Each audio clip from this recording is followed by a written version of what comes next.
எவ்வளவு நேரமா ஆஞ்சிட்டு இருக்க இந்த புதினாவை? இவ்வளவு லேட்டா ஆஞ்ச எப்ப சமைச்சு முடிக்கிறது?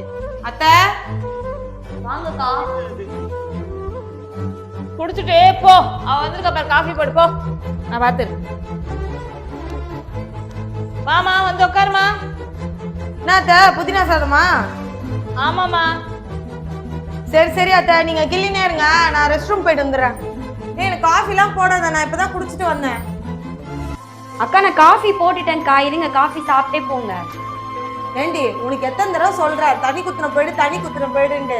இந்த பொம்பளை கிட்ட எல்லாம் பேச்சு வாங்கின்னு இருக்கணும்னு உனக்கு என்ன அவசியமா என்ன? இதுல என்னக்கா இருக்கு? நான் தப்பு செஞ்சா எங்க அம்மாவா இருந்தா திட்ட மாட்டாங்களா? அதுவும் இல்லாம எனக்கு சின்ன வயசுல இருந்தே அம்மா இல்லக்கா. இப்ப நான் எதனா தப்பு செஞ்சா அவங்க திட்டினாலும் நான் அதுக்கு தான்க்கா சகிச்சுட்டு போயிடுறேன். எங்க அம்மாவா இருந்தா திட்ட மாட்டாங்களா? இப்படியோ போ, நான் சொல்றதை எப்படி நீ கேட்க போறது இல்ல, அப்புறம் யோசிப்ப.